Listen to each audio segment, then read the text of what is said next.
Бүх зүйл Бурханаас эхлэлтэй. Америкийн нэгдсэн улсын Вашингтон ДС хот дахь Энэрл Христийн Монгол чуулган зорилгоор удирдуулсан амьдрал номыг албан ёсны эрхтэйгээр монгол хэлэнд хөрвүүлэн та бүхэнд хүргэж байна.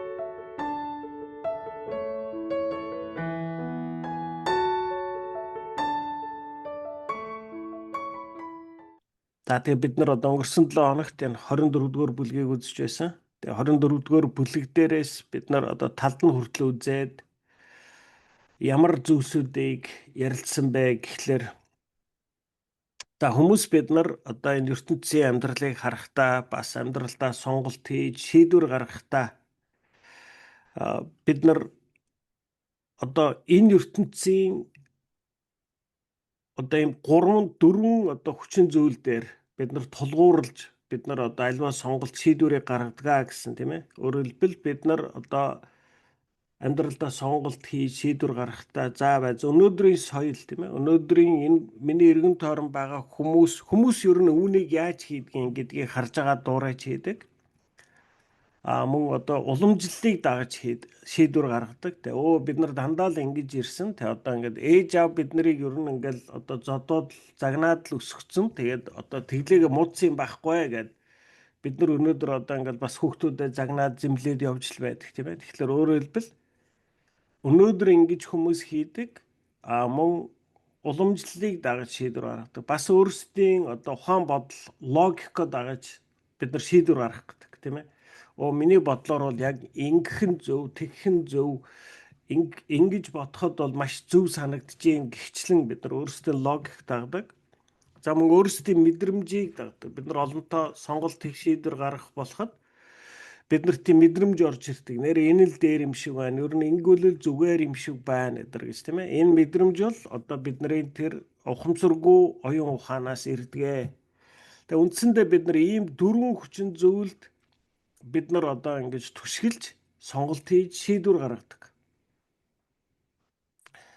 За тэгвэл одоо бид нар өнгөрсөн 7 хоногт юу гэж үзсэн бэ гэхэлэр энэ 4 одоо бидний ингэж шийдвэр сонголтоо гаргахад түшгэлж байгаа 4 хүчин зүйл байна. Дөрвөлээ алдаатай, дөрвөлээ одоо ингэ нүглээс болоод алдаатай байдаг юм аа. Тэм учраас бид нар одоо ингэ өнгөрсөн хугацаанд бид нар амьдарч явахдаа за ер нь өнөөдөр гараад өстө нэг сайхан шал буруу шийдвэр гаргаадах. За өнөөдөр гараад өстө нэг сайхан буруу зүйл хийчээд ороод ирье гэж бодож гардаг хүн нэг ч хүн байхгүй. Бүгдээрээ л би одоо яг л зөвийг хийн, энэ дээр л ингэж шийдвэр гаргана, энэ л одоо хамгийн зөв юм аа гэдэг ийм л дандаа л бид нар зөв гэж бодсон зүйлсүүдээ хийдэг. Тэгсэн мөртлөө бидний өнгөрсөн амьдрал бол дандаа алдаа дутагдал дүүрэн бид нар онхоосоо алдаа хийх нь их тийм ээ. Яагаад гэвэл бидний одоо амьдралдаа гаргаж байгаа шийдвэр сонголтууд бол яг эдгээр хүчин зүйл дээр бид нар тулгуурлаж гаргадаг. Тэгвэл энэ 4 хүчин бидний энэ гаргаж түшгэлж байгаа энэ 4 зүйл маань нүглээс болоод өөрөө алдаатай. Бидний сэтгэн бодох үйл явц бол дандаа алдаатай байдаг. Бидний мэдрэмжүүд үнэн бодит байдлыг тусгадаг. Өнөөдрийн энэ бидний амьдарч байгаа орчны соёл болвол хамгийн туйлын үнэн зөв сайн зүйл бас биш. Бидний уламжлалч гэсэн сайн зүйл биш. Тийм учраас эдгээр энэ 4 хүчин зүйл дээр л бид нар тулгуурлаж шийдвэр гаргаж сонголт хийж явдаг учраас бидний өнгөрсөн амьдрал алдаа оноогоор дүүрэн байна. Тэгэхээр бид нар одоо өнгөрсөн 7 хоногт юу гэж ярьсан бэ гэхэлэр энэ 4 хүчин зүйл дээр ерөөсөө тулгуурлахгүй. Тийм ээ. Хэрвээ та бид нар одоо Кристиан хүн юм бол бид нар Библиэд өгүүлсэн Бурхны үнэн дээр тулгуурлаж шийдвэрээ гаргана. Тийм ээ. Өөрөөр хэлбэл одоо тэр шийдвэр гаргах тэр Библийн үгийг би ойлгоч байсан, ойлгохгүй ч байсан. Миний санаанд таарч байсан, таарахгүй ч байсан гэсэн. Тэр үгийг дагаж тэр сонголтыг хийх шийдвэр гаргах нь л хамгийн алдаагүй явах зам юм аа гэж бид нар үзсэн. Тийм ээ. Тэгэхээр өөрөөр хэлбэл одоо жишээлбэл бид нар за өнгөрсөн 7 хоногт эмэгтэйчүүдэд хандаж сандсан Библийн ишлэл хэлсэн тийм ээ. Ерөөсөө эр нөхөртөө захирагдаа гэсэн тийм ээ. Тэгээд одоо эмэгтэйчүүд бол эр нөхөртөө захирагдаа тийм ээ. Яагаад эр нөхөртөө захирагд гэж байна вэ гэвэл та эр нөхөртөө одоо захирагдж байгаатай нь эр нөхөртөө хайртай гэж чинь илэрхийлэл. Эрэгтэй хүн таны эхнэр чинь миний эхнэр надад хайртай, намайг хамгийн дээд гэж үздэг гэдгийг мэдрэх юм бол эрэгтэй хүн тэр одоо эмэгтэйн төлөө ер нь үхээс ч буцдаггүй. Тэгээ энэ бол нэг шалтгаан байна. Тийм учраас тэгж өгүүлсэн бахаа гэсэн. Тэгээд бас хүмүүс янз бүрийн реакц гаргасан тийм ээ. Хүн хүнээс хамаарна штэ, наадах ч одоо бас тийм биш штэ гэх тийм ээ. Энэ дээр л бидний алдаа гарч ирж байгаа байхгүй юу? Бурхны үгийг энэ Библиэлд бичигдсэн Бурхны үг мөн үү мөн? Энэ үг надад таалагдаж болно, таалагдахгүй байж болно. Миний бодлоор буруу санагдаж болно. Хэрвээ би Кристиан хүн юм бол тэр үгийг ойлгоч байсан, ойлгохгүй ч байсан, түүнтэй санаа нийлж байсан, нийлэхгүй ч байсан гэсэн дагаж байгаа маань миний Бурханд итгэлийг харуулж байгаа. Өнгөж амьдрахыг л ерөөсөө итгэлийн амьдрал гэж нэрлэж байгаа юм, тийм ээ? Өксөө дахиад нэг одоо Библийн жишээ авъя л да. Матай 5-ын 43-аас 44 дээр ингэж хэлж байгаа. Тийм ээ? За та нар бүгдээрээ хөршийгөө харлаа. Гэхдээ дайснуудаа үзэн яд гэж бичигдсэнийг та нар бүгдээрээ сонссон. Тэгвэл би та нарт хэлье. Дайснуудаа хайрал та нарыг хяхаж хавчигчдын төлөө залбир гэж хэлсэн. Тийм ээ? Тэгэхээр одоо бид нар өнгөрсөн 7 хоногийн хичээл дээр бид нар ярьсан тийм ээ? Бидний нүгэлтэй нүгэл гэмээр дүүрэн энэ ертөнцид амьдарч байгаа. Та энэ гим нүглээр дүүрэн ертөнцид амьдрахад хэн нэгэн хүн эсвэл хэсэг бүлэг хүн таныг доромжлох, ашиглах, таныг гомдоох, таны сэтгэл дээгүүр гიშгэж гарах, таныг хуурам эхлэх, таныг дарамтлах, тийм ээ? Ийм хүмүүсийн болон нэг хүнтэй ч юм уу хэсэг бүлэг хүмүүстэй харилцаан дээр ийм зүйлс бол тулгарнаа. Энэ бол ерөөсөө хүний амьдрал тохиолддог л зүйл. Одоо нэг тийм зүйл тохиолдчихлоор бид нар хараад энэ өстө намайг ингэж надтай хинч ингэж харилцах ёсгүй, чи ингэж надтай харилцдаг хинбэ гэж бид нар харчихгүй. Өөрөөр хэлбэл та бид нар хүний ертөнцид амьдарч байгаа. Энэ нүгэл гэмтэй ертөнцид амьдарч байгаа. Энэ нүгэл гэмтэй ертөнцид амьдарч байгаа бол хэн нэгэн хүн таныг доромжлох, ашиглах, таны итгэлийг хуглах, таныг араар чинь тавих, тийм ээ? Танд талархахгүй байх, таныг худал үннээр доромжлох, гүтгэх. Энэ бол хүний амьдрал тохиолдох зүйл.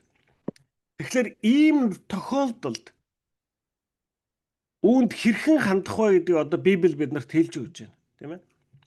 Юу гэж хэлж байна гинэ? Та дайснуудаа хайрал, таныг тэр хавчин гадуурхагчдын төлөө залбир гэсэн.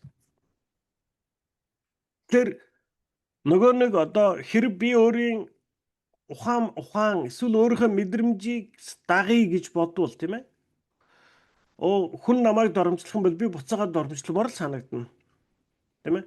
Хүн намайг дээрлэх юм бол би өөрийгөө хамгаалаад буцаагаад өрөвлцөн. Хүн над руу хашгираад хүрээд ирвэл би тэр хүнээс ч илүү чанга хашгирна. Тийм ээ. Энэ бол хүний мөн төрхийн хариу үйлдэл. Тэгвэл Библи биднэрт юу гэж хэлсэн гинэ? Чи дайснуудаа хайрал, та нарыг хавчин хичдийн төлөө залбираарай гэж хэлсэн. Тэгэхээр одоо биднэрт сонголт гарч ийн штэ. За алийг дагах юм? Тийм ээ? Бид нар өнөөдрийн хүртэл бид нар дандаа яг өөрийн мөн төрхөөл дагсан. Бид нар хүн надад муугар хандвал би хариуд нь муугар л ханддаг. Тийм ээ? Хүн намайг гүтгээд яриад эхлэх юм бол би нөгөө тийшээ хараад өөр хүмүүст очиод нөгөө хүнийг муулж ярьдаг. Тэгжээж миний сэтгэл тайвшралыг авдаг. Тийм ээ? Энэ одоо намайг амар мохоо гүтгэж ярьсан. Энэ өст аюу мохоо хүн. Энэ одоо өөрөө тийм штэ. Өөрөө ийм мохоо юм хийдгий штэ. Энэ өөрөө аюу тэнэг штэ. Тэгчээд намайг ингэж яриад байгаа штэ гэдэл тийм ээ? Өөрөөр хэлбэл энэ бүгд чинь би надад муугар хандсан хүний хариуд одоо миний төрлөх хүний гарч байгаа хариу үйлдэлүүд. Бид нар дандаа л ингэж явж ирсэн. Тийм ээ. Ингэж яваад бид нар ерөөсөө олсон, алдсан, одоо онцноос илүү их алдсан. Тэгвэл одоо бид нар итгэгч хүмүүс маань тэр бүхэнд яаж хандах ёстой гинэ? Тэр хүний тэр дайснаа хайрл, тэр хүний төлөө залбир. Тэгээ би үүнийг бас одоо ингээд амьдралдаа туршиж үзсэн.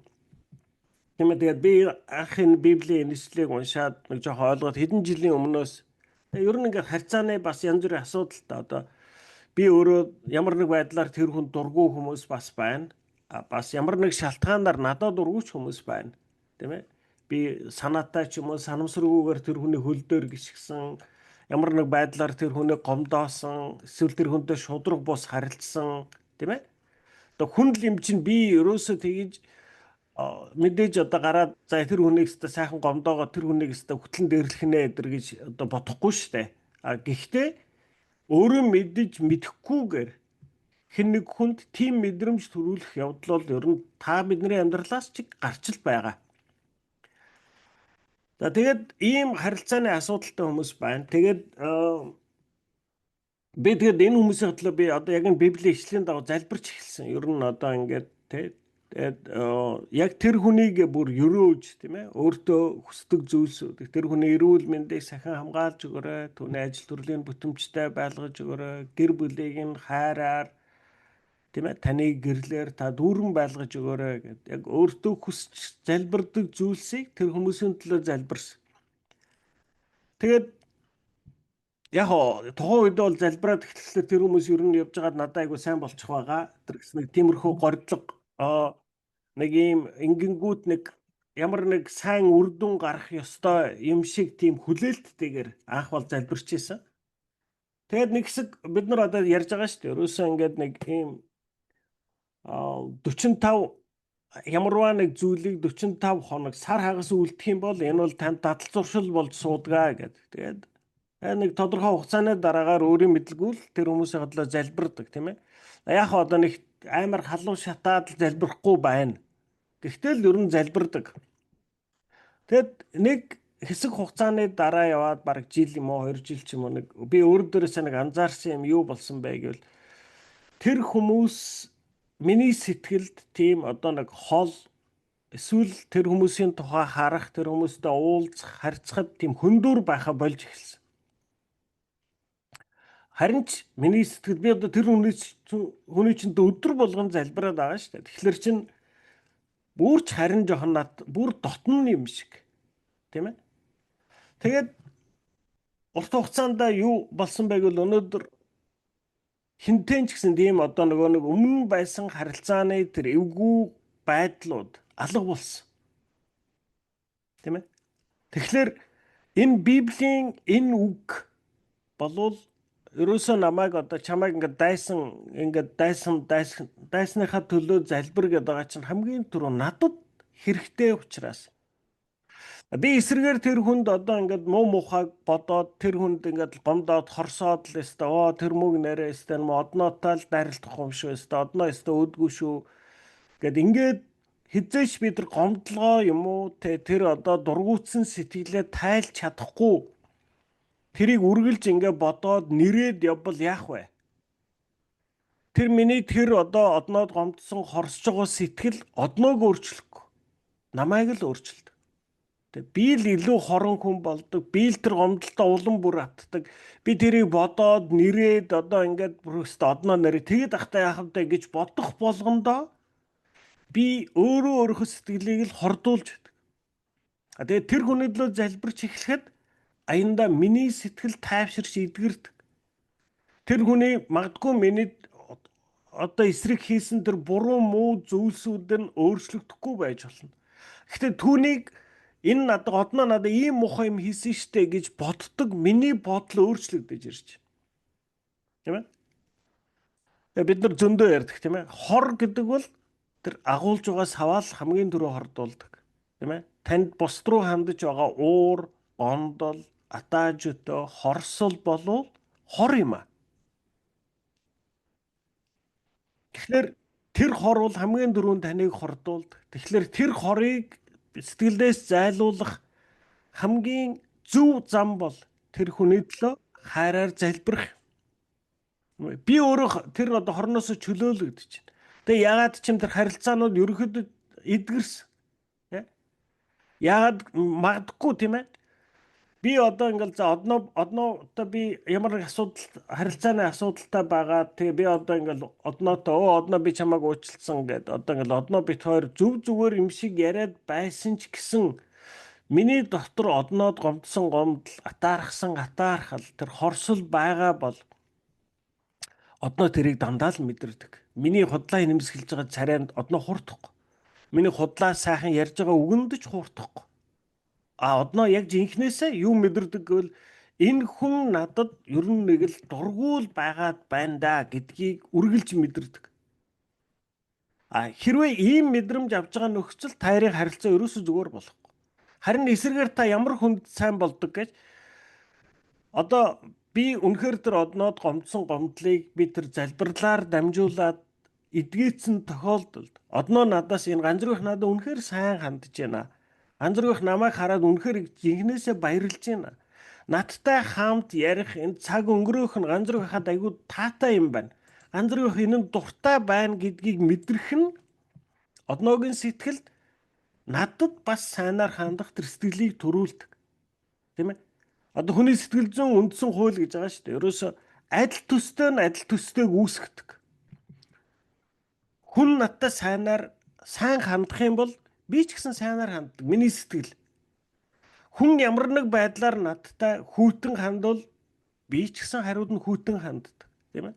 Хүний одоо сэтгэл зүйд тийм толин неврон гэж байдаг та нар сонссон байх тийм ээ. Тэгээ өөрөөр хэлбэл хүн болвол тэр хүнээс ямар мэдрэмж авч ийн яг тэрний ижил төстэй тэр реакцийг л тэр хүн дандаа харуулж байдаг. Тэгэхээр та хүмүүстэй сайхан харилцаатай болъё гэвэл та өөрөө тэр хүмүүст сайн байх юм бол тэр хүмүүс танд ч гэсэн сайнаар л хандах боломж нь хамаагүй өндөр. Та гаднаа худлаа нэмсгэлээ дотроо тэр хүнийг дургуулсан, басамжилсан, үгүйсгсэн. Таны дотор ийм л сэтгүүл агуулгадж байвал таны харилцаанууд та гаднаа 1000 нэмсгэлвч харилцаанууд чи эзэж амлахгүй. Тэм учраас Библиэлд хөршийгөө өөрийн адил хайрл гэдэг үг өгдсөн. Тэр хөршийг өөрийн адил хайрлах нь хөршийн төлөө гэхээс илүү таны төлөө өгдсөн тушаал юм аа. Тийм ээ? Тэгэхээр одоо бид нар ингээд сонголт хийж штэ. Гихчлэн одоо би саяны жишээг авж штэ. Одоо ингээд амьдралд байдаг хамгийн өргөн байдаг харилцааны асуудалд би өөрийн мэдрэмжийн дагуу эсвэл одоо миний сэтгэл, миний бодол санаанаа дагуу хандах юм эсвэл Библийн үгийн дагуу хандах юм уу? Мэдээж одоо намайг доромжлоод, намайг ашиглаад, намайг зодоод, нүдээд одоо ингэсэн хүнийг би хайрлна, тэр хүний төлөө залбирна гэдэг нь надад хэцүү. Гэхдээ үүнийг Библи бурхан өгүүлсэн. Бурхан надад ганцааргүй чиний амьдралд ийм асуудлууд тохиолдно. Тэрнтэй чи хэрхэн одоо тэр асуудлуудтай харилцах вэ гэвэл чи ингээрэй гэж надад энэ зааврыг өгч гисэн. Чи тэр хүмүүсийн төлөө залбир. Дайснаа хайрл. Тийм ээ? Тэгээд ингэж үйлдэх нь энэ нүгэлтэй ертөнцид амьдраад харилцааны элдв асуудлуудыг хамгийн зөвөөр шийдэх цорын ганц арга зам учраас бурхан биднэрт энэ үгийг өгүүлсэн байна. Тэгэхээр одоо яах нь вэ? Та бид нар амьдрал тохиолдох асуудлуудад хандахдаа өөрийн мэдрэмж би ингэмээр байна, би тэгмээр байна, би ингэмээргүй байна, тэгмээргүй байна гэдэг сонголт байхгүй. Бид нар Библи дээрээс үүнд хэрхэн хандах ёстойг ойлгож аваад түүнийг үйлдэх хэрэгтэй. Тийм ээ? Тэгээ бид нар энэ дээр хэлсэн юм. Билли Грэхэм бурханд үйлчилж эхлээд удаагүй байхдаа Библийн үнэн зөв хэсгэд түүнд захирагдахуйд эргэлзэн тэнэгэлсэн үеийг туулжээ. Тийм ээ? Одоо яг нөгөө нэг одоо дайсныгаа төлөө залбир гэдэг одоо итгээд түүнийг дагах нь Билли Грэхэмд амар хэцүү байж штэ. Бүх бодлоор бодоход хүний үндсэн одоо нөгөө нэг инстинктний эсрэг зүйлийг хэлээд байгаа байхгүй. Энэ бурхны энэ үг ерөөс харин одоо эсрэгээр бүр өстө дайсныгаа дараараа эднэр гэдэг хандлага л энэ ертөнцийн хандлага байдаг болохоос биш дайсандаа хадлуу залбираараа тэрнийг хайрлаараа гэдэг хандлага ерөөсөө байхгүй шүү дээ. Тэгэхээр энэ бол бидний мэддэг энэ одоо философи бидний хүний нүгэлт мөн төрхийн үндсэн хандлагын эсрэг зүйлийг бурхан бидэнд тушаагаад байна. Тэм учраас одоо зөвхөн Билли Грахам төдөг бид нар ч гэсэн энэ Библийн үнэн зөв эсэхэд бас түүнд захирагдах нь зөв үү үгүй юу гэдгийг эргэлзэн тэнэгэлсэн үеийг туулжээ гэсэн. Тэгээд тэрээр нэгэн сартаа шөнө өвдөг дээрээ сөгдөн нулимс туслуулан байж бурханд хандан хэдийгээр Библийн зарим хэсгүүдийг төдийлөн ойлгохгүй бодолж байлаач тэр цаг мөчөөс эхлэн зөвхөн Библийг л амьдралынхаа болон үйлчлэлийнхээ гол удирдлага болгон итгэн хэмээн амласан юм а. Тийм ээ.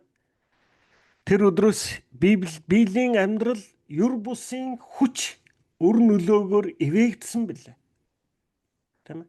Та бурханаас ивэл авъя гэвэл ерөөсөө өөрийн бодол санаа, өөрийн одоо тэр мэдрэмж, тэр энэ ертөнцийн хэм маяг өнөөдөр хүртэл явж ирсэн тэр замаараа битгий тэр асуудалд ханд. Харин Библиэлд энэ асуудалд хэрхэн хандаарай гэсэн. Тэр Библийн дээр бичигдсэн тэр бурханы үг тушаал таны сэтгэл таалагдчих байсан, таалагдахгүй ч байсан. Та тэр үгийг дагмаарч байсан, дагмааргүйч байсан. Яг тэр Библийн үгийг л дагаж алхаарай. Энэ бол хүний амьдрах цорын ганц зөв зам. За тэгээд одоо бид нар өнгөрсөн доор эдгээр зүйлсүүд өгсөн. Одоо бид нар үргэлжлүүлээд одоо бид нар өөрөөр хэлбэл юун дээр тогтож байна вэ гэвэл за бид нар ерөөсөө Библийг уншиж Библийн дээр бичигдсэн бурханы үгийн үннийг бид нар өөртөө шингээж авах хэрэгтэй юм аа. Шингээж аваад яах гэж байгаа. Яагаад гэвэл за ийм асуудал гарахад ингэж хандах хэрэгтэй. Мөнгөнд ингэж хандах хэрэгтэй. Төр засаг удирдлагад ингэж хандах хэрэгтэй. Ахмад хүмүүстэй ингэж харилцах хэрэгтэй. Харилцааны асуудлууд гарвал ингэж зохицуулах хэрэгтэй. Тийм ээ? Гэр бүлтэйгээ ингэж харилцах хэрэгтэй. Хүүхдүүдтэйгээ, эхнэрүүд, нөхрүүдтэйгээ бид нар бурхан намайг хэрхэн харилцах гэсэн тэр бүх зарчмуудыг, тэр бурханы үгүүдийг бид нар өөртөө шингээж аваад түүний дагуу амьдрахыг л христийн амьдрал гэж нэрлэж байгаа. Энэ бол цорын ганц зөв зам. Энэ бол нөгөө Библиэлд өгүүлсэн чи бэлхам дүүрэн амьдралаар амьдрнаа гэдэг тэр бэлхам дүүрэн амьдралын түлхүүр юм а. Бид нар дахин ярьж байгаа тийм ээ. Тэр бэлхам дүүрэн амьдрал гэдэг бол тэр баян тарган цатгалан эрүүл саруул амьдралыг яриаггүй. Тийм ээ.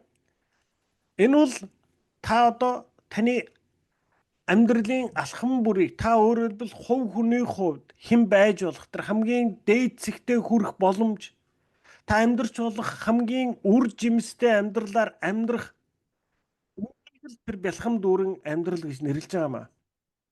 За одоо цааш нь би үгийн үннийг шингээж авах хэрэгтэй. За яах гэж тэр үгийн үннийг шингээх гээд байгаа вэ? Яагаад гэвэл тэр үгийн үнэнд өөрөөр хэлбэл бид нар одоо ингээд Библиэлд бичигдсэн амьдралын асуудлуудад хандах тэр гарын авлага болсон тэдгээр үгсүүдийг би өөртөө шингээж авах гэж байна. Эхлээд түүнийг мэдэх ёстой шүү дээ. Тийм ээ? Одоо би эхнэртэй хэрхэн хандах ёстойг Библиэд надад нэгээр бичсэн байна. Хүүхдтэй хэрхэн харилцахыг бас заасан байна. Тийм ээ? Одоо харилцааны элдв асуудлууд хэрхэн хандахыг заасан байна. Ажилдаа хэрхэн хандахыг заасан байна. Мөнгөнд хэрхэн хандахыг заасан байна. Бурханд хэрхэн хандахыг заасан байна. Төр засагт хэрхэн хандахыг заасан байна. Тийм ээ? Тэгэхээр эдгээр зүйлсүүдийг би өөртөө шингээж авах хэрэгтэй юм аа. Би үгийн үннийг шингээж авах хэрэгтэй. Библиэд зөвхөн итгэх нь хангалтгүй. Ариун сүнсэнд таныг үннээр өөрчлөх боломж олгохын тулд та өөрийн оюун санааг Библиэр дүүргэх хэрэгтэй. Ингэх 5 арга зам байдаг ба үүнд үгийг хүлээж авах, унших, судлах, цээжлэх, мөн эргцүүлэн тунгаах явдал юм аа. За одоо би энэ дээр нэг юм хэлчих тийм ээ. Гадаад хэл сурна гэдэг. Ер нь тэр гадаад хэлийг хэрхэн сурдаг юм бэ? За би Монголд байхдаа ингээл нэг англи хэл сурчаалаа. Тэгээд сураад ерөөсөө нөгөө англи хэл маань олохтой явахгүй. Яг нь ер нь бол нэг ном уншдаг төвшөнд хүрсэн. Гэхдээ ерөөсөө ярьж мараад тийм одоо бичих чадвар аягүй муутай. Тэгээд яг нь ном уншдаг болчихлоор би ер нь өөрийгөө гайгүй англи хэлтэй гэж бодоод Америкт ирээд тэгээд одоо амьдрах гэсэн чинь бол ер нь хэлний асуудал ерөөсөө хэцүү байсан. Тэгээд явж би одоо юу ойлгосон бэ гэхээр хүний сэтгэл одоо хүний оюун санаа гэдэг бол нэг ийм сав юм аа. Тэр савыг биш та тэр одоо англи хэл сурж байгаа бол англи хэлний үг хэллэгээр л аль болох дүүргэх хэрэгтэй юм байна. Тэг хүн ярихдаа ерөөсөө англи хэлний дүрэн бодож ярьдаг хүн ерөөсөө байдаггүй. Яг тэр савн дотроос л мэдж байгаа тэнд хадгалсан үг хэллэгүүдийг л эвлүүлж аваад л ярьдаг.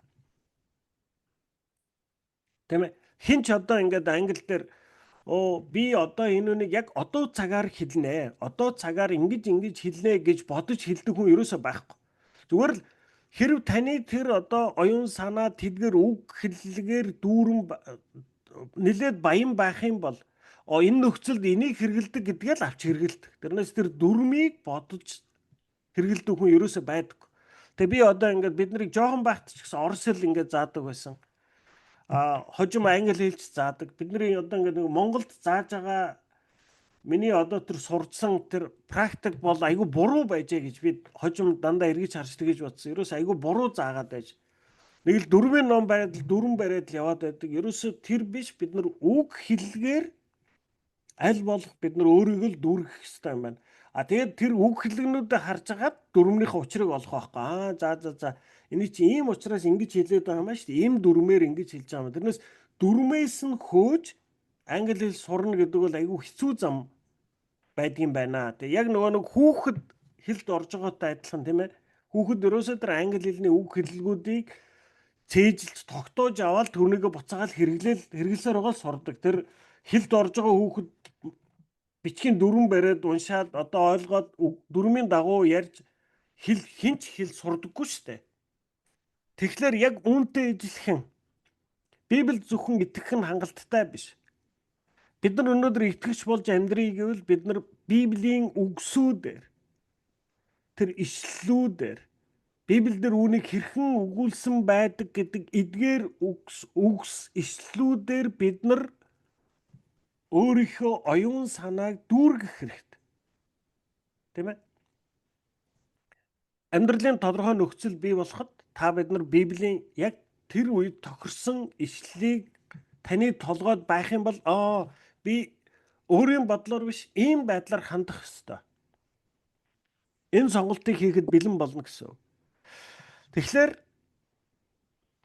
та өөрийнхөө оюун санааг Библиэр дүүргэх хэрэгтэй. Ингэх 5 арга зам байдаг ба үүнд үгийг хүлээж авах, унших, судлах, цээжлэх, мөн эргцүүлэн тунгаах явдал юм аа. За өөрөөр хэлбэл хамгийн нэгдүгээрт нь та Бурхны үгийг сонсож хүлээж авахдаа нээлттэй хүлээж авахуйч зүрх сэтгэлийн хандлагатай байх ёстой. Тариаланч үр суулгаж байгаа сургаалт зүрлэлд өгүүлдэг шиг Бурхны үг бидний амьдралд үндэслэж үр жимс ургуулах хэсэг нь тухайн үрийг суулгаж буй хөрс болох зүрх сэтгэлийн тань хэр хүлээж авч буй хандлагаас шалтгаална.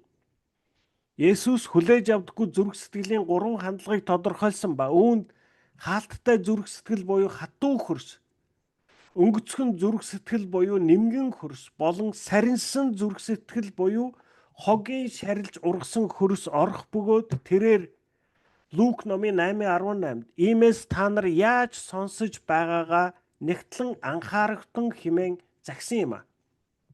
Та нар бүгдээрээ тэр одоо Библиэлд байгаа тариаланч үр цацж байгаа тэр одоо сургаалт зүрлэлийг мэднэ тийм ээ. Тэгээд тариаланч гараад үр цацжээ гэдэг.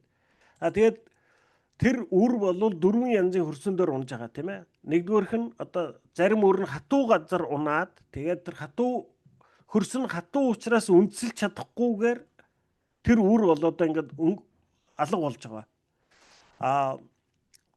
бас нэмгэн хөрсөн дээр буудаг тийм ээ. Нэмгэн хөрсөн дээр бууснаа тэр дорхноо жигтэйхэн ургаад л ингээд л айгүй гоё болдог.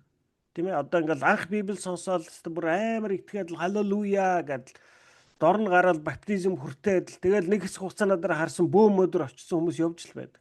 Тийм ээ. А энэ бол нэмгэн хөрс. Тийм ээ. Нэмгэн хөрсөн дээр өнгөцгөн зүрх сэтгэлээр хүлээж авж байгаа хандлага юм а. Бас сарнсан зүрх сэтгэл гэдэг нь хогийн шарилж ургасан хөрс орох бөгөөд тийм ээ. Өөрөөр хэлбэл яадаг вэ? Амьдралын асуудлууд тэр үгийг хүлээж авсан ч гэсэн амьдралын асуудлууд эсвэл энэ ертөнцийн тэр сайн сайхан гэдэг зүйлс тэр сэтгэл сарнаад тэгээд тэр одоо анх хүлээж авсан үгээ орхидог. Тэгэхээр ийм 3 янзын хандлага байна гэж. Хэрвээ та сүмийн номлол болон Библийн хичээлээс юу ч сурахгүй байгаа мэт мэдрэмж төрж байвал эхлээд өөрийнхөө хандлагыг ялангуяа бардам зам байгаа эсхэнэг анзаараад үзээрэй. Учир нь таныг даруй төлөв хүлээн авах зүрх сэтгэлтэй байгаа цагт Бурхан хамгийн уйтгартай номлогчоорч дамжуулан ярина. Яаков номын 1:21-т даруй сүнсээр үгийг хүлээж ав. Зүрх сэтгэлд чинь суулгагдаж үндсэлсэн үг нь сүнсийг тань аврах хүчтэй хэмээн зөвлөж байна. Тэгэхээр одоо та Библийн үгээр өөрийгөө дүүргэж тийм ээ. Та одоо яг гэвэл хамгийн түрүүнд та яах нь вэ? Тэр Бурхны үгийг даруй сэтгэлээр хүлээж аваарай. Тийм ээ. Энэ бол одоо бас миний хувьд бас маш олон жилийн асуудал. Би өөрийгөө одоо ингээд жоохноосоо нэг болсон болоог онц сурж мураа явцсан. Тэгээ би ер нь өөрийгөө одоо айгүй тийм би айгүй ухаантай хүмүүс гэж бодох дуртай. Ер нь нөгөө нэг би том болоо сансрын нисгч болох дуртай гэдэг чигтээ би ухаантай хүн болох дуртай тий. А тийм учраас энэ маань одоо надад бол олон жилийн бүдрэгч чулуу болж ирсэн. Яагаад гэвэл Бурхны үгийг надад өгж байгаа тушаалуудыг би хүлээж авмааргүй байдаг. Яагаад гэвэл би ухаантай юм чинь би өөрийнхөө бодлоор явмаар байж штэ. Тийм учраас Библийн олон үгийг хүлээж авахад надад дандаа бэрхшээлтэй байсан. Би ихэнх тохиолдолд би яг энэ үгийн учрыг олж ээж л даагна. Учрыг нь олохгүй бол би сохроор даахгүй гэсэн нэг ийм бардам сэтгэлийн хандлага миний зүрх сэтгэлд одоо би өнөөдөр ч үнтэйгээ би бас одоо тэмцэлдэж л байгаа. Би өөрөө болцсон гэж боддог ч гэсэн би олонтаа анзаардаг. Тийм ээ. Пасторууд одоо өөр номлогчдын одоо ингээд номлолыг сонсож байхдаа би заримдаа өөрөө мэдлэггүй шүүцэн сонсож байгаагаа хүртэл анзаардаг тийм ээ. Тэгэхээр энэ бол байж болохгүй зүрх сэтгэл юм аа тийм ээ. Бурхны үг одоо энэ дэр хэлж штэ. Та сүмийн номлол болон Библийн хичээлээс юу ч сурахгүй байгаа мэт мэдрэмж төрж байвал та өөрийнхөө хандлагыг ялангуяа бардам зам байгаа эсхэнэг анзаараад үзээрэй.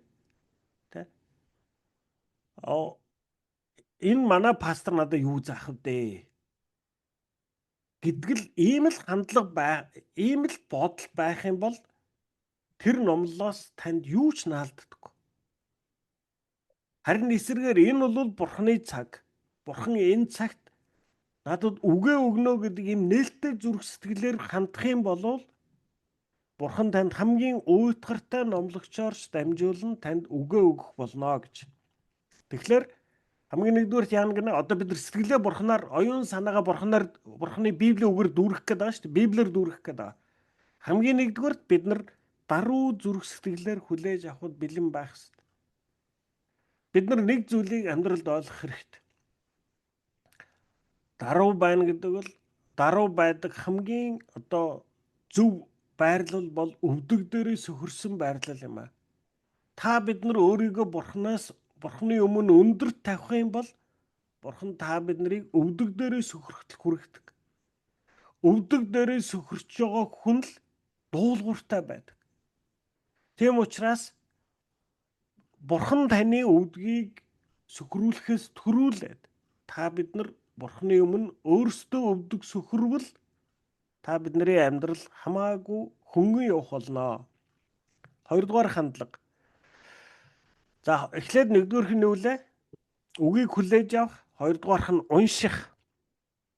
Хоёрдугаар сүм чуулган үлснээс хойших 2000 жилийн дийлэнх хугацаанд зөвхөн номлогчд Библийг уншдаг байсан бол одоо бид тэр бумаараа Библийг авч унших боломжтой болсон байна.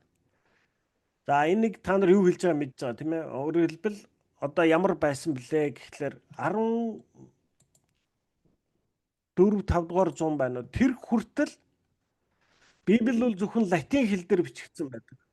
Тэгээд одоо тэр нөгөө нэг сүмийн ламнар буюу одоо тэр католик сүмийн ламнар л латин хэлтэй. Тэднэр нь латинаар уншдаг. Одоо герман юм уу, одоо англи юм уу хэлтэй улсууд ерөөсөө тэрийг ойлгодоггүй. Одоо нэгэсэндээ өнөөдрийн манай Монголын буддизм шиг байсан байхгүй юу? Өнөөдөр Монголын буддистууд лам нарын уншиж байгаа номыг бид нар ойлгодоггүй шүү дээ. Нэг латин хэлээр одоо төвд хэлээр л уншаал байдаг. Тэгэл бид нар тэрийг нь ойлгохгүй. Лам нар зарим нь нөгөө төвдөө мэдэн, зарим нь мэдэхгүй. Тэгвэл одоо католикийн сүмүүд бол яг л ингэж явж ирсэн байхгүй. Тийм ээ.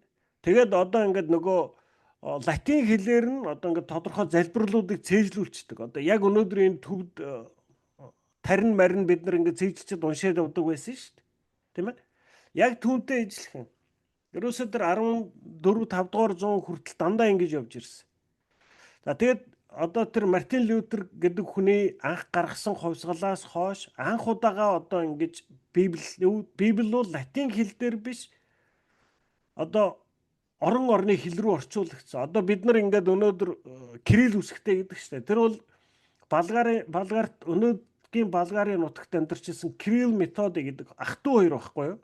Тэгээ тэр хоёр хүн бол ерөөсөө тэр кирилл үсгийг зохиогоод Библийг л тэр одоо болгар хэл дээр тэр славян хэл дээр орчуулах гэж л тэр одоо кирилл үсгийг чинь зохиосон хүмүүс баг.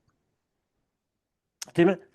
Тэгэхээр одоо ингээд сүүлийн хэдэн зуун жил л одоо бид нар ингээд ард түмэн болгон хүн болгон Библийг тэр одоо танихгүй, мэдэхгүй, ойлгохгүй латин хэл дээрээс цээжилдэг биш. Яг өөрийн хэлээр уншдаг ийм боломж нээгдсэн. За тэгээд одоо энэ сүүлийн хэдэн зуун жилийн дотор Библи бол ерөөсөө та нар бүгд мэдж байгаа шүү дээ. Ерөөсөө Библи бол хамгийн олон орчуулагдсан, хамгийн олон хувь хэвлэгдсэн ном юм аа гэд. За ингээд Библи шиг их юм байхгүй болсон. Одоо бид нар бол ер нь одоо тэр 400-500 жилийн өмнөхийг бодоход бид нар үнэхээр тэр бурханд ойр байх хамгийн гайхамшигтай боломжтой орчинд амьдарч байгаа. Тийм хэдий ч Христэд итгэгч олон хүмүүс Библи уншихаас илүүтэйгээр өдөр тутмынхаа сонин уншихыг илүүд үздэг болсон ба. Энэ нь бидний өсөхгүй байгаагийн гол шалтгаан юм а. 3 цаг зурагт үздэг мөртлөө 3 минут Библи уншичаад өөрсдийгөө өсөхийг хүлээвэл боломжгүй шүү дээ. За энэ бол одоо Рик Warren пастор хүмүүс зурагт үздэг байх үед энэ нэг бичсэн байна. За өнөөдөр бид нар баг зурагт үзэхэ болсон. Бид нар оронд яадаг боллоо? Бид нар уцаа шаагадаг болсон. Тийм ээ. Бид нар өнөөдөр 3 цаг уцаа шагааж байгаа мөртлөө 3 минут Библи уншичаад за одоо ингэсэн одоо би шүрэн сүнсээр өсөндөө гэж хүлээх юм бол наадах чинь бүтэхгүй ээ гэж хэлж. Өөрсдөө Библийн эхнээс дуустал нь итгэдэг хэмээн тунхагласан олон хүн яг үнэндээ Библийг эхнээс нь дуустал уншиж үзээгүй байдаг. Хэрвээ та өдөрт ердөө 15 минут Библийг унших аваас жилийн дотор нэг удаа бүтэн уншина. Харин өдөрт зурагт үзэх цагаас 30 минутыг нь Библи уншихад зориулбал Библийг жилд 2 удаа уншсан байх болно. Библийг өдөр бүр унших нь таныг Бурхны дуу хоолойг сонсож амьдрахад туслана. Тиймээс Бурхан Израилийн хаадад өөрийнх нь үгийг үргэлж хажуудаа байлгахыг тушаан Дэд хууль 17-гийн 19-т өөртөө үргэлж хадгалан түүнийг амьдралынхаа өдөр бүр унших ёстой хэмээн айлджээ. Гэхдээ зөвхөн өөртөө хадгалаад байх биш харин байнга уншиж бай. Ингэхийн тулд Библийг өдөр бүр унших хуваар гаргаж түүнийхээ дагуу судлах нь үр дүнтэй бөгөөд зарим бүлгүүдийг орхигдуулахаас сэргийлдэг. Хэрвээ та Библи судлах миний хуваараас санаа авахыг хүсвэл хавсралт 2-ыг харна уу гэж. За өөрөөр хэлбэл бид нар яах гэж байгаа вэ? Англи хэл сурахын тулд бид нар тэр англи хэлний үг хэллэгүүдээр бид нар өөрийн оюун санааг дүүргэж сая бид нар англиар ярьж сурдаг. Тэгвэл яг түүнтэй ижилхэн Библийн дагуу амьдрах гэж байгаа бол бид нар Библийн ишлэлүүдээр тийм ээ та тэр одоо хүмүүсийн хоорондын харилцаанд хэрхэн ханд гэсэн. 7 дахин хэдэн удаа уучлал гэсэн. Тийм ээ? Мөнгөнд хэрхэн ханд гэсэн. Тийм ээ? Эдгээр ишлэлүүдээр бид нар өөрийн зүрх сэтгэлийг дүүргэх хэрэгтэй. Оюун санааг дүүргэх хэрэгтэй юм аа. Хамгийн нэгдүгээр яах вүлээ? Үгийг хүлээж авах даруй зөөлөн зүрх сэтгэлийн хандлагатай байх хэрэгтэй. Бид нар өөрөөр хэлбэл хизээд даруусч байна гэвэл би өөрийн бодлыг дагахгүй. Ерөөсө Бурхны энэ Библийн үгийг л дагнаа. Тийм ээ? Гэдэг шийдвэр гаргаж байгаа маань бидний даруусж байгаа зүрх сэтгэл. Хоёрдугаарт нэгэн даруй зүрх сэтгэлтэй болсон бол Библийн үгсүүдээр сэтгэлээ дүүргэр. Энэ оюун санаагаа дүүргэр. Библийн ишлэлүүдээр, тийм ээ? Гуравдугаарх нь судлан суралцах нь үгэн дотор орших бас нэгэн арга юм аа. Библийг унших, судлах хоёрын хоорондын ялгаа нь нэмэлт хоёр үйлдэлээр ялгагддаг. Энэ нь уншиж байгаа зүйлийнхаа тухай асуулт асуух хийгээд өөрийн ойлгосноо бичиж тэмдэглэх явдал юм аа. Та уншсан зүйлийнхаа тухай бодол ойлгоцоо цаасан дээр юм уу компьютерт бичиж тэмдэглэдэггүй бол Библийг судлаагүй л байна гэсэн үг. Библи судлах маш олон аргууд байх ба хэрхэн судлах тухай нэлээд хэдэн сайн номнууд байдаг ба эдний нэг нь миний 20 жилийн өмнө бичсэн нэг ном бас байна. Библийг сайн судлах нууц нь зөв асуултуудыг асууж сурах үйл юм аа. Өөр аргууд нь өөр асуултуудыг асуудаг. Библийг уншиж байхдаа түр зогсос хэн, юу, хизээ, хаана, яагаад, яаж гих зэрэг асуултуудыг асууснаар маш их зүйлүүдийг олж мэдэж авнаа. Библиэд энэ тухай Яаков 1:25 жинхэнэ аз жаргалтай хүмүүс гэдэг бол хүмүүсийг чөлөөлдөг, Бурхны төгс хуулийг анхааралтай судалдаг хүмүүс бөгөөд тэд түүнийг байнга судалдаг билээ. Тэд сонссноо мартахгүйгээр Бурхны заасан зүйлс захирагддаг. Ийхүү үйлдэгчин жаргалтай болно гэжээ. За. Библи зүгээр унших төдийгүй та ойлгосноогоо бичиж тэмдэглэж авч. Библи судлана гэдэг бол зүгээр унших, судлах хоёрын хоорондын ялгаа нь юу гэнэ? Хоёр нэмэлт үйлдэл ялгадаг. Энэ уншиж байгаа зүйлийнхаа тухай асуулт асуух хийгээд өөрийн ойлгосноо бичиж тэмдэглэх явдал юм аа.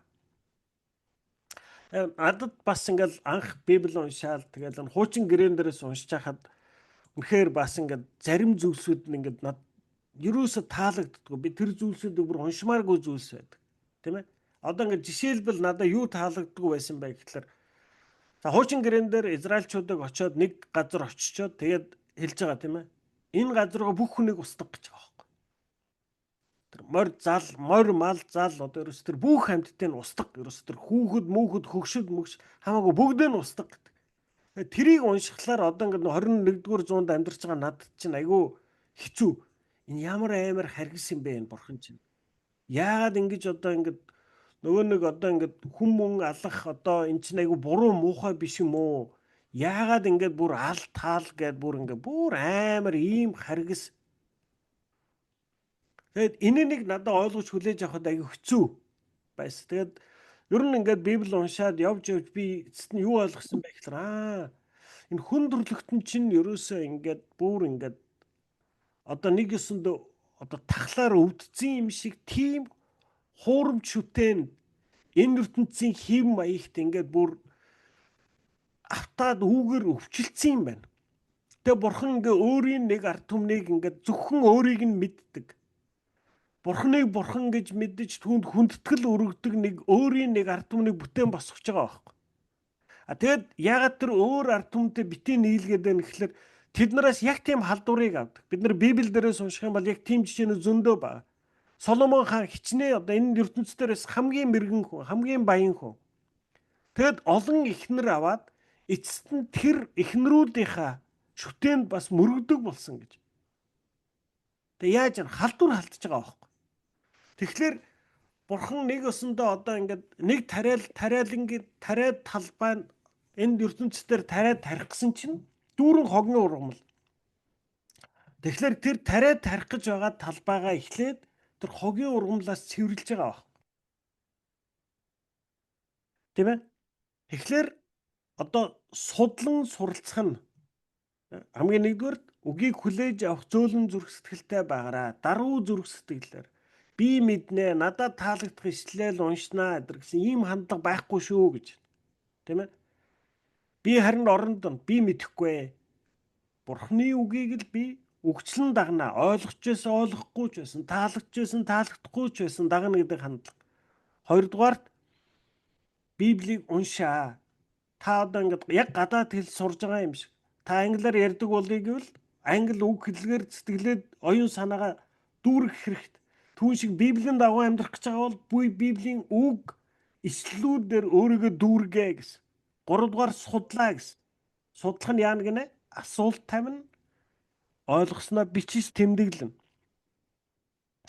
Бурхны үгэн дотор байх дөрөв дэх арга бол түүнийг цээжлэх юм а. Аливааг цээжлэх ой тогтоолт нь танд Бурханаас өгөгдсөн бэлэг.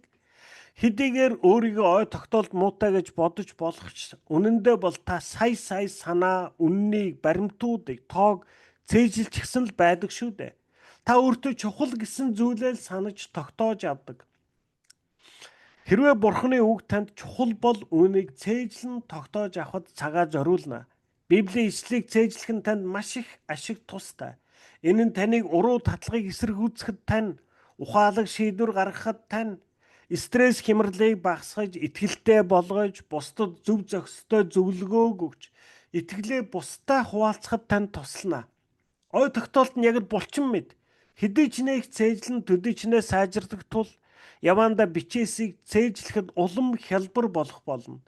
Та энэ номноос таны сэтгэлд хүрсэн Библийн хэдэн ишлэлийг жижиг цаасан дээр тэмдэглэж аваад өдөр бүр бидээ авч явж байж болно. Тэгэд өдрийн турш өөртөө чангаар хэлээрэй. Та Библийн ишлэлүүдийг ажил хийж байхдаа, дасгал хийж байхдаа, машин жолоодож байхдаа, хүлээж байхдаа, тэр бүхэл орондоо байхдаа цээжлэн тогтоож болно. Бичээсийг цээжлэх 3 гол түлхүүр бол ердөө давт, бас дахин давт. Библиэд Колосай номын 3:16-д Христийн заасныг эргэн санацгааж, түүний үгс амьдралыг тань баяжуулж, тань мэрэгэн ухаан өгөхийг зөвшөөрөөрэй хэмээжээ. За, дөрөвдөх нь цээжлэх. Бурхны үгэн дотор амьдрах 5 дахь арга бол үгийг эргцүүлэн тунгаах явдал бөгөөд үүнийг Библиэд бясалгал хэмээн нэрлсэн байдаг. Олон хүмүүс бясалгал гэдгийг оюун санаагаа чөлөөлж, юу ч бодохгүй ухаан санаагаа чөлөөтэй хэсүүчлүүлэх хэмээн ойлгодог. Харин Библиэд гардаг бясалгал бол энэ ойлголтын яг эсрэг юм а. Бясалгал гэдэг бол төвлөрөн бодохыг хэлдэг. Энэ нь ихээхэн хүчин чармаалтыг шаардна. Та нэгжлийг сонгон авч түүнийг оюун ухаандаа дахин эргцүүлж тунгаана. Энэ номын 11-р бүлэгт бичсэний дагуу хэрвээ та хэрхэн санаа зовхыг мэдтгэл юм бол хэрхэн бясалгахыг мэддэг гэсэн үг. Санаа зовх гэдэг нь ямар нэг сөрөг зүйлийг л төвлөрөн бодохыг хэлдэг бол бясалгах нь яг үүнтэй адил боловч зөвхөн асуудлынхаа оронд Бурхны үгэнд төвлөрдгөөрөө ялгаатай ажээ. Бичээсийг өдөр бүр уншиж, түүнийг эргцүүлэн тунгааж, бясалгахаас өөр ямар ч зуршил амьдралыг тань өөрчилж, таныг Есүстэй адилхан болгож чадахгүй. Бурхны үннийг наривчлан тунгаах хийгээд Христийн жишээн дээр нухацтайгаар эргцүүлэхэд цагаа зориулснаар бид 2-р Коринт номын 3:18-д өгүүлсэнчлэн улам нэмэгдэх алдартайгаар түүнтэй адил болон хувиргагданаа. Тэгэхээр одоо Библийн тодорхой ишлүүдийг аваад түүнийг бясалгана гэж юм тийм ээ. Бясалгана гэдэг бол тэр ишлүүдийг дахин эргцүүлэн тунгааж бодохыг хэлнэ. Зоригтойгоор тийм ээ. Бид нар ихэнхдээ энэ сэтгэн бодох үйл явцад маш хариуцлагагүй ханддаг. Бид нар зүгээр л ерөөсөө нөгөө нэг одоо голын урсгалаар явж байгаа юм шиг ийм зүйл бодогдоод байна. Ийм зүйл надад санагдаад байна.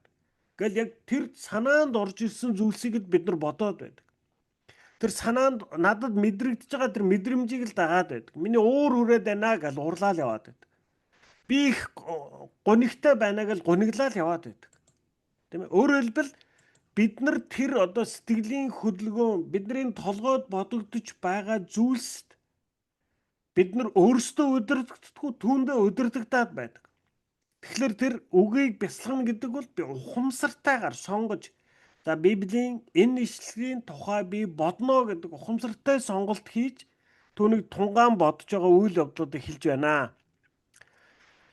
Хэрвээ та Бурхан Библиэд бясалгалын тухай дурдсан бүхнийг хайн уншваас өдрийн турш түүний үгийг бясалгагчдад амласан ёроолуудыг нь хараад гайхан бишрэх болно.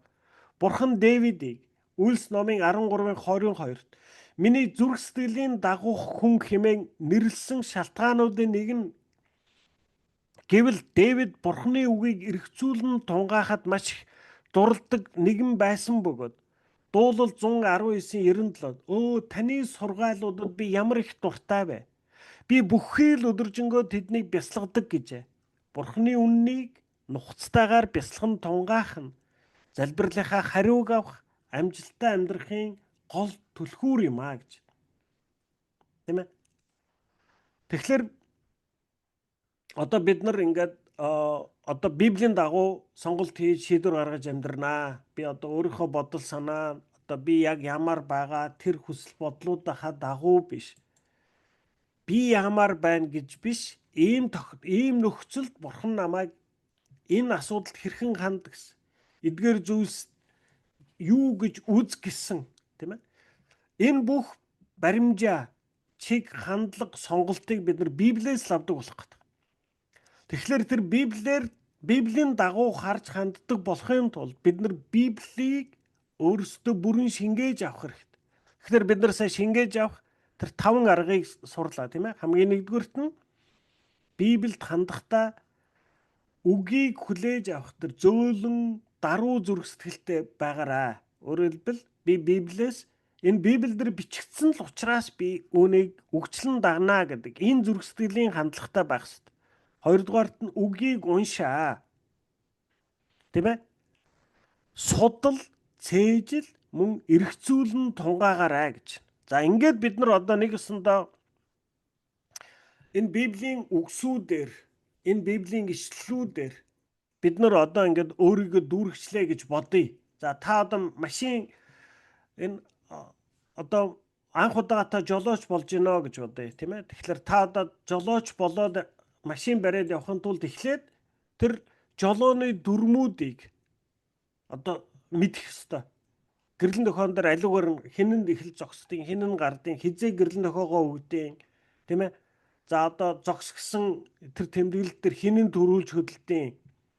Аль зам дээр ямар хурд баримталж явдаг юм, тийм ээ. Одоо энэ бүх дүрмүүдийг судлаад энийг мэдчих юм бол та одоо машин бариад тэр зам дээр аюулгүй явах боломжтой. Тэгэхээр тэр дүрмүүдийг мэдэхгүйгээр та одоо машин 1000 барьдаг байлаа гэд тэр дүрмийг мэдэхгүйгээр та замын хөдөлгөөн рүү машин бариад давхад орох юм бол яах вэ? Та аваар л хийнэ. Тийм ээ? Аюул осолд орно. Үл бид нар яг л ингэж л амьдарч ирсэн. Бид нар энэ ертөнцийн амьдралаар амьдрах гад ингээд хүн гээд давхад орчихсон. Тэгээд дандаа өөрийнхөө бодсон дүрмээрээ яваал. Тэгэл дандаа л одоо энэ тэнд очиод аваар асуул хийгээд энэ тэнд очиж бөглөрөөд энэ тэнд очиод мухар гудамжинд гацаа шавар цуугаал яваад байгаа. Тэгвэл бид нар одоо ингээд үгүй ганцруу ингэж амьдрахгүй. Чиний тэгж бодлоор чи би ийшэл явбал гоё ингэвэл ингэж явмаар л байна гэж амьдрдггүй маа ганцруу. Дүрм байгаа. Тийм ээ? Энэ дүрм бол чиний сайнны төлөө юм аа. Тэгэхээр би одоо тэр жолооны дүрмийг би ингээд толгойд бүр сайн тогтоогоод цээжилж аваад замын хөдөлгөөнд орвол би одоо аюул осол аваар гэмтэлд орохгүй байх нь байна шүү дээ. Тэгэхээр замын хөдөлгөөнд орохын тулд эхлээд бид нар энэ дүрмийг бүр наривчлан судалж мэдэх хэрэгтэй. Яг түүнтэй ижилхэн та бид нар маргааш амьдраад явахын тулд Бурхан ямар асуудлыг юу гэж үзгэсэн, мөнгийг юу гэж үзгэсэн, хөршөөгөө хин гэж хар гэсэн, харилцааны асуудлуудтай байвал хэрхэн харилц гэсэн, эхнэртэйгээ хэрхэн харилц гэсэн, нөхөртөөгөө хэрхэн харилц гэсэн, хүүхдүүдтэйгээ хэрхэн харилц гэсэн, тийм ээ? Чамаас өндөр эрх мэдэлтэй хүмүүстэй хэрхэн харилц гэсэн, Бурхантай хэрхэн харилц гэсэн, тийм ээ? Санаа зовнил, уур хилэн, тийм ээ? Энэ сэтгэл төрдөг хорон хандлагуудтайгаа хэрхэн тэр бүгдийг би одоо хэрхэн авч явах ёстой юм, тийм ээ? Библиэлд бичсэн байгаа шүү дээ. Уур хилэн дээр нар битгий жаргаа гэдэг. Тийм ээ? Зөвхөн уур хилэн биш. Санаа зовнил, атаа жөтөө, хор, хорон сэтгэл, тийм ээ. Бид нар бүгдээрээ төрнө. Атаархах жөтөөрөх сэтгэл төрдөггүй хүн гэж байхгүй. Нэг хорон санаа төрдөггүй хүн ч гэж байхгүй. Гомддоггүй хүн гэж байхгүй. Хорсдоггүй хүн гэж байхгүй. Тэгвэл бурхан бидэрт юу гэсэн? Түүн дээр нар битгий жаргал гэсэн. Өөрөөр хэлбэл тэр төрөөд байгаа тэр зүйлсүүдийг чи тэр түүнийг сэтгэлээсээ гаргаад цэвэрлж сур. Тийм ээ? Тэгэхээр эдгээр зүйлсүүдээр энэ одоо замын хөдөлгөөний дүрм шиг бид нар энэ бүгдийг ингэж явах ёстой, энэ асуудалд ингэж хандах ёстой, би ингэж хандах ёстой. Миний надад түүнийг дагмааргүй байгаа нь ерөөсөө хамаагүй. Үнийг дагах нь надад сайн учраас би дагах ёстой юм аа. Тийм ээ? Жолооны дүрм дандаа шодрог биш. Жолооны дүрмийг дагаад явах юм бол би очих газраа хамаагүй удаан очиж магадгүй. Дүрм зөрчөөд бол бүр хурдан очих боломж байж магадгүй. Гэхдээ дүрмийг дагах нь хамгийн зөв зам юм аа. Тэгэхээр бид нар хамгийн түрүүнд хэрхэн амьдрах тэр дүрм хараах хандлагуудын тэр цогц ойлголцоодыг, тэр зарчмуудыг бид нар өөрсдөө шингээж авах ёстой гэсэн. Дараа нь би үгийн зарчмуудыг хэрэгжүүлэх ёстой. За жолооны дүрмийг цээжилчихэд А Б-г мэдчихэд тэр дүрмээ зөрчөөд давхад ойл яхав. Яг мэдэхгүйтэй л ижлэх нь штэ. Бас бахан алдаа эндэгдлийн дунд орноо. Тэгэхээр үгийг цээжлээд мэдэх төдийгүй зарчмуудыг хэрэгжүүлэх ёстой. Үгийг хүлээж авах, унших, судлах, цээжлэн тогтоох болон бясалган тунгаах нь үгсийг хэрэгжүүлэхгүй юм бол ямар ч хэрэггүй. Тиймээс бид Яаков 1:22-т өгүүлсэнчлэн үгийг үйлдэгч нар болох ёстой. Муу сүнс үүний эсрэг маш эрчимтэйгээр эсэргүүцсэн тэмцдэг тул үйлдэгч байх нь хамгийн хэцүү алхам байдаг. Библиэс суралцсан зүйлсээ хэрэгжүүлэхгүйгээр зүгээр л Библийг судлаж байвал муу сүнс тайван байдаг. Бид зүгээр л сонсож, уншиж, судлаж байгаагаа үннийг өөрийн болгож байна хэмээн өөрсдийгөө хуурдаг. Та дараагийн хичээл, семинар, Библийн хурлуудад суух гээд ихэд завгүй явсаар сурсан зүйлсээ хэрэгжүүлж амжихгүй байж болно. Дараагийн хичээл рүүгээ явсаар хэрэгжүүлэхээ мартна. Хэрэгжүүлэхгүй юм бол бидний бүхий л Библи судлал ямар ч үн цэнэгүй. Есүс бидэнд Матай 7:24-т миний эдгээр үгсийг сонсоод хэрэгжүүлэх чинь хадан дээр байшингаа барьсан мэргэн хүнтэй адил гэсэн. Бурхны ивэл нь үннийг мэдсэн хүнд бус. Харин үнэн дуулуурсан хүнд ирэх болно гэдгийг Есүс онцгойлон захиж Иохан 13:17-д та нар эдгээр зүйлсийг одоо мэдсэн. Хэрв та нарыг эдгээрийг үйлдвэл өрөөгдөн химээж. Тийм ээ. За тэгэхээр одоо ер нь ингээд Библи Кристиан байна гэдэг нь ерөөсөө л амьдрах хэм маяг юм аа. Тийм ээ. Өөрөөр хэлбэл бид нар ямар хэм маягаар амьдрах гэдэг юм бэ? Библиэлд бичсэн амьдралын ямар асуудлуудыг би хэрхэн харж хандах ёстой. Яг түүний дагуу амьдрах хэм маягийг л Christianity гэдэг. Тийм ээ. Бид нар үүнийг маш амархан шашин болгодог. Яаж шашин болгодгоо гэхэлэр одоо та нар мэдж байгаа. Библиэд сүмд 10-20 жил явчихсан. Библи А, Б-г цээжээр мэднэ. Зүгээр л халелуя, амен гэдэл те одоо ингээд залбираад л те одоо ингээд ерөөсө Библийг татаад тэгсэн мөртлөө тэр зарчмуудаа хэрэгжүүлдэг. Хэрвээ би одоо ингээд би одоо 94 оноос би сүмд явсан. Би 94 оноос сүмд явчихад миний тэр одоо Библи хэр зэрэг их мэддэг, хэдэн удаа уншсан. Би одоо ингэж Библийн Кристиан ном хүмүүс заадаг эднэр бол ерөөсө тэр миний одоо итгэлийн амьдралын хамгийн гол үзүүлэлт биш. Миний итгэлийн амьдралын хамгийн гол үзүүлэлт надаас юугаар харагдана гэж ганц зүрх хэр зэрэг хайраар дүүрэн хүмбэ гэдгээс л харагдана. Би өчнөө жил Библи уншаад АБ-г цээжилчээд хүн шүүдэг. Хүнээс дандаа мууг нь болохгүйг нь олж харна. Хүнд хатуу хандна. Хүнийг ойлгохгүй, хүнийг хүлээж авдаггүй, хүнийг уучлж чаддаггүй. Үргэлжил чиний болохгүйг чинь харж байдаг. Ийм байвал би ямар хүн байх нь? Би зүгээр шашинсгал хүн. Би тэр хэрв одоо би олон дахиж хэлж байгаа тийм ээ. Одоо хүний итгэлийг одоо ингээд хэмжих хэмжүүр бол аюу хэцүү. Үүнийг бол ганцхан бурхан л мэднэ. Гэхдээ ер нь хүний итгэлийг гаднаас нь хэмжиж болох хамгийн ойрхон очих хэмжүүр бол та хэр зэрэг хайраар дүүрэн хүн бэ гэдгээр л харагдана. Та хөршийгөө өөрийн адил хайрладаггүй. Та хичнээн хүнтэй харилцааны асуудалтай байна. Тийм ээ? Хэрвээ та хөршийгөө өөрийн адил харилцаж байгаа бол таны амьдралд харилцааны асуудалтай хүн байж болох хамгийн бага хэмжээнд л байх ёстой. Библиэлд хэлсэн байгаа шүү. Танаас хамаарч байвал аль болох бүх хүнтэй эвтэй найртай байгаарай. Тийм ээ?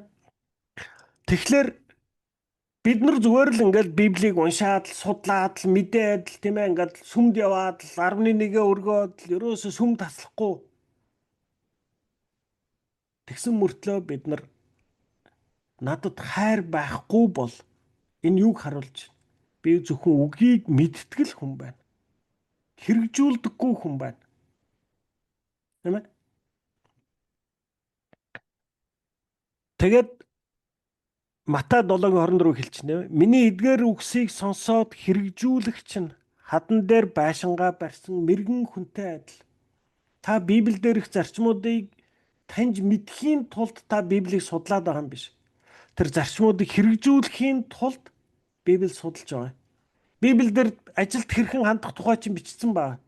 Хүнд биш, эзэндээ ажиллаж байгаа биш. Бурханд ажиллаж байгаа мэт ажил гэж. Энэ бол ерөөсөө л ажилд хандах хамгийн үндсэн хандлага. Та Библи А-Б-г мэддэг мөртлөө ажиллаа нэг хулигтаад байдгүй. Ажлаасаа хоцордгүй, ажилдаа санаачлаггүй, боссдоо дурггүй. Тэгвэл та Библийг хэрэгжүүлэхгүй байна. Тийм ээ? Таныг Библи хэр зэрэг мэддгээр чинь биш. Библийн зарчмуудын дагуу хэр зэрэг түүнийг хэрэгжүүлэн амьдарч байгаагаар тань л Христчэн хүн гэдэг чинь танигдах болно. Тэгээд Иохан 13:17 хэлж байна тийм ээ. Та нар эдгээр зүйлсийг одоо мэдсэн. Хэрв та нар эдгээрийг үйлдвэл өрөөгдөн гэсэн. Тэгээд бид нар өрөөл гэхдээ зэрэг баян болчихно амжилттай болох тухай бодоод байгаа шүү дээ. Уучлаарай тийм ээ. Та эдгээр үгсүүдийг хэрэгжүүлж амьдрал та баяр хөөртэй, сэтгэл амар тайван, итгэлтэй. Амьдралын ямар ч асуудал дунд инээмсэглэн амьдрах болно. Энэ бол Бурхны бидэнд өгөх хамгийн гайхамшигтай өрөөл юм аа. Амжилт биш, бидний бат итгэлтэй амьдрал. Тийм ээ? Үннээр явхаас зайлсхийдэг шалтгаануудын нэг бол энэ нь маш хэцүү бөгөөд бас бүр ядаргаатай байдаг. Үнэн таныг чөлөөлнө, харин эхлээд таныг зовон шаналсан байдалд оруулж магадгүй. Учир нь Бурхны үг бидний үйлдэлүүдийн жинхэнэ шалтгаануудыг илчилж, алдаа дутагдлыг минь зааж, бидний гэм нүглийг буруушааж, өөрчлөгдөхийг шаарддаг. Хүн төрлөхөөс альва өөрчлөлтөнд дургуутсан эсэргүүцдэг тул Бурхны үгийг дагаж дуулгуурлах нь хэцүү байдаг. Иймд бид үннийг өөрсөддөө хэрэгжүүлж буугаа бусдаа хуваалцаж байх нь чухал юм аа. За бид нар эдгээр Библийн үгсүүдийг хэрэгжүүлэх бол маш хэцүү тийм ээ. Яагаад вэ? Энэ бол хүний өнөөдрийн энэ мөн төрхийн эсрэг юм аа. Би дайсныхаа надаа муу юм хийгээд байгаа хүнийг намайг хайрл түүний төлөө өрөөж залбирх гэдэг тушаал болвол надад хэрэгжүүлэхэд амар хэцүү. Би харин бүр дайсныхаа одоо миний дайсныг шийтгэхэд өгөөч гэж би Бурханаас залбирч гуймаар байгаа байхгүй.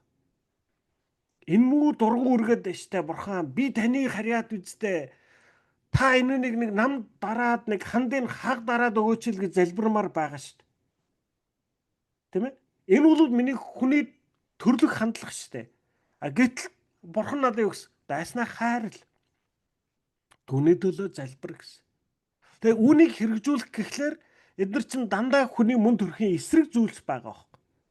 Одоо Бурхан биднэрт чи тэр мөнгө одоо олж байгаа цалингаас 11-ийг бурханд өргөө гэд ингээд бурхан хэлсэн. Энэ бол одоо хамгийн том тест. Тийм ээ. Энэ 11-ийг авж байгаагаараа бурхан баяжих гээд байгаа юм биш. Тэр 11-ийг өгж байгаа миний сэтгэлийг л харах гээд байгаа байхгүй. Хэрвээ би үнэхээр энэ мөнгийг бурхан надад өгч байгаа маа. Би олоогүй. Бурхан өгж байгаа гэж итгэжл байвал би 11-ийг баяртайгаар өгөх болно.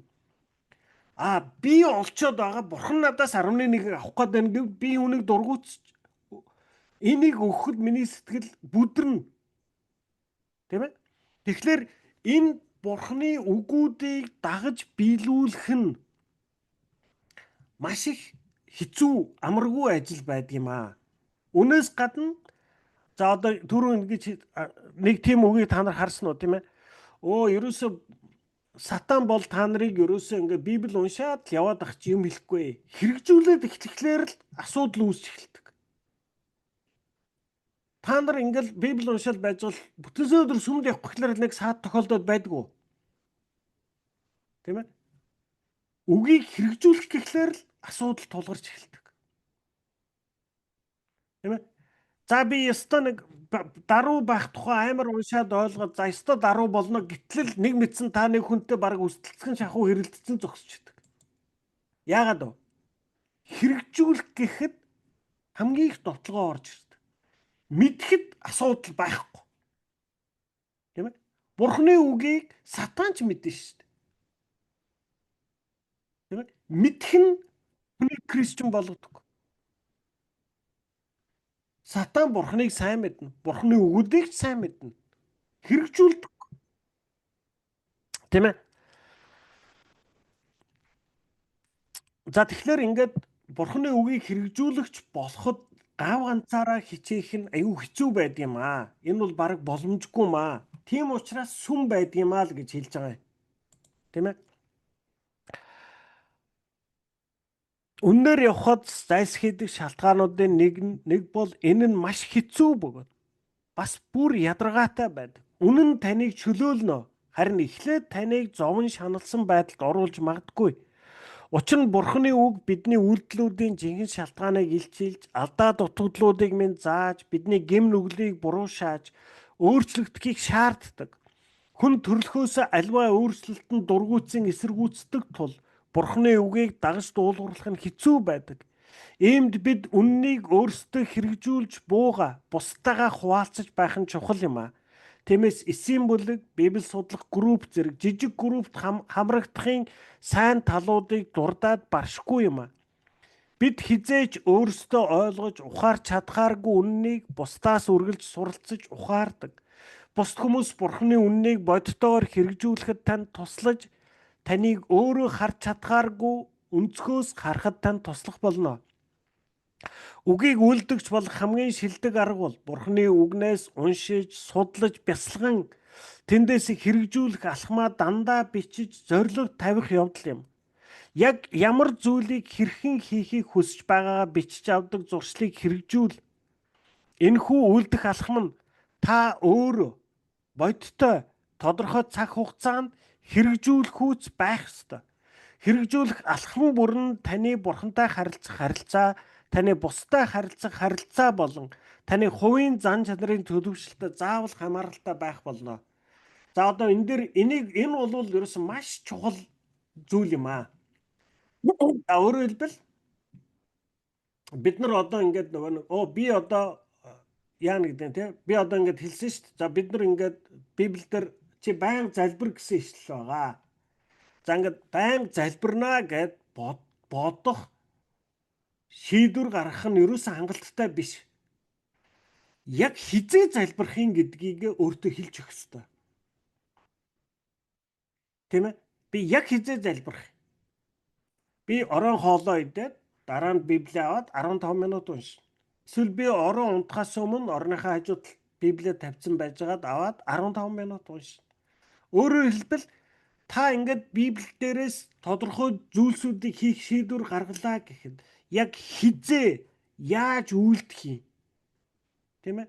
Үүнийг бид нар өөртөө зааж өгөх хэрэгтэй. Ер нь одоо ингээд бидний амьдралдаа асуудлууд, шийдвэр гаргаад бэлдэхгүй хамгийн том шалтгаануудын нэг бол яг яаж хэрхэн үйлдэх вэ гэдгийг бид нар өөрийн одоо оюун санаанд зааж өгдөггүй. Тэр яаж үйлдэх зам нь байхгүй учраас бидний оюун санаа түүнийг хэрэгжүүлж чаддаггүй байна. Тийм ээ? Тэгэхээр одоо жишээлбэл би тандарт одоо хамгийн энгийн жишээ хэлээ л да. За таны ажил дээр одоо ингээм үү эсвэл гэр бүлд юм уу эсвэл найз нөхөд дотор ч танд нэг одоо харилцааны зөрчилтэй хүн байна гэж бодъё. Та яаж чижсэн яаж игэл тэрнтэй өөр муудчих гад байдаг нэг тийм хүн байна гэж бодъё. Тийм ээ? Тэгэл та одоо ингээд нөгөө дайсныгаа хайрлах хэвээр түүний хөдлөө залбирах хэвээр одоо ингээд хэрэгжүүлээд байдаг. Тэгсэн мөртлөө за би өстө одоо энэ ингээд Библи зөндөө уншаа судалсан одоо би тэр хүнтэй өстө айгүй айтайхан харилцана гэж очсон. Нэг мэдгтэл муудалцсан. Нэг мэдгтэл үг зөрчөөд байдаг. Тэгэхээр үүнийг яаж хэрэгжүүлэх вэ? Та хэрэгжүүлэх үгийг үйлдэгч болох хамгийн шилдэг арга бол уншиж судалж бясалган тэндээс хэрэгжүүлэх алхмаа дандаа бичиж зориг тавих явдал юм аа. Тэгэхээр за одоо би ингээд шагаатай дандаа муудалцдаг.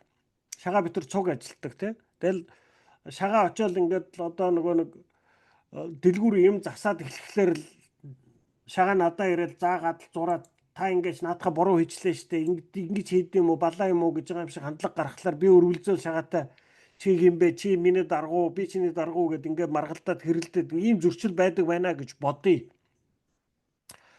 Дандаа тэгээ муудалцчаад болдоггүй. Тэгэхээр би одоо ингээд яах нь вэ? За шагааг дараачийн удаа ингээд хэрэгтэн би хариуд нь инээмсэглээд за гэж хариулнаа гэдэг юм уу? Тийм ээ?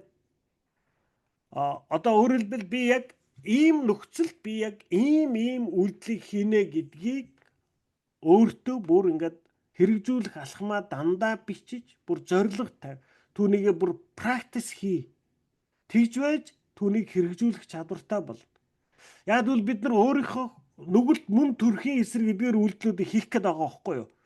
Тэгэхээр эн чинь зүгээр л ойлгосны төдийд танд тэр үйлдэлүүд чи хэрэгжихгүй. Тийм ээ? Эхнэр нөхрүүд хоорондоо тийм үү? За одоо нөхөр чинь юугээд хэлэхээр эхнэрийн дургу хүрдэг юм. Нөхөр чинь ямар зан гаргалаар одоо эхнэр чинь бачимдаад дургуцээд байдгийн тийм ээ? Одоо ийм нөхцлүүд байгаа штэ. Тэгэхээр тэгэнгүүт нь би ингэж хандах болно гэдгийг тэр одоо яг ямар үйлдэл хийх юм. Түүнийгээ бич тэгээд түүнийгээ хэрэгжүүл. Өөрөөр хэлбэл яг өөртөө би зааж өгөх хэрэгтэй байхгүй. Тийм ээ?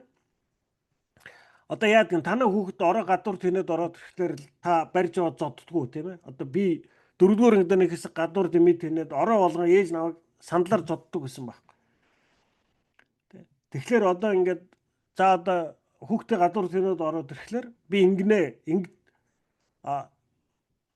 түүний оронд би ямар үйлдэл хийж болох вэ? Тийм ээ? Тэгээд хичнээн уур хурж байсан ч гэсэн би ингэн үүнийг бид нар өөртөө зааж өгөх хэрэгтэй юм аа гэж. Хэрэгжүүлэх алхам бүр нь таны бурхантай харилцах харилцаа, таны бусдаа харилцах харилцаа болно. Таны хувийн зан чанарын төлөвшөлтөд заавал хамааралтай байх болно. Та ийм одоо замуудыг өөртөө гаргаж өгөөд хэрэгжүүлэх бүртээ та хувь хүний хувьд илүү төлөвшөж, зан чанарын хувьд илүү хүчрэхэг болж өсөх боломжтой юм аа гэсэн. Тэгэхээр та дараагийн бүлгийг уншиж эхлэхээс өмнө эхлээд Бурхан өөрийн үгээрээ дамжуулан хэлсэн ямар тушаалыг би одоо болтол биелүүлэхгүйгээр явж байгаа билээ гэдэг асуултыг өөрөөсөө асуугаарай. Үүний дараа мэдж байгаа зүйлсээс эхлээд хэрэгжүүлж эхлэх хэдэн алхмуудыг бич. Тэгээд таныг хариуцлагатай хандахад тань тусалж чадах дотны найз нөхдөдөө тэдгээр алхмуудыг хуваалцах болох юм аа. Мүүдигийн хэлсэнчлэн Библи таны мэдлэгийг дээшлүүлэх зорилгоор бус харин амьдралыг тань өөрчлөхөөр өгөгдсөн юм аа гэж. Саний үг дахиад сонстоо. Библи болвол таны мэдлэгийг дээшлүүлэх зорилгоор бус харин амьдралыг тань өөрчлөхөөр өгөгдсөн юм. Библи бол та бидний амьдралын гарын авлага. Тэр гарын авлагын дагуу амьдрахад зориулж өгөгдсөн зүйл юм а. За ингээд өнөөдөр хичээл дуусч байна. 24-р бүлэг. За 24-р бүлэг бол үнэн намайг өөрчилдөг гэдэг өнөөдрийн бодох сэдв. За санах эсэл маань Иохан 8:31-ээс 32. Хэрв та нар миний үгэн дотор байвал үнэхээр миний дагалдагчид байна. Тэгээд та нар үннийг олгож үнэн та нарыг чөлөөлнө гэсэн. За баярлалаа.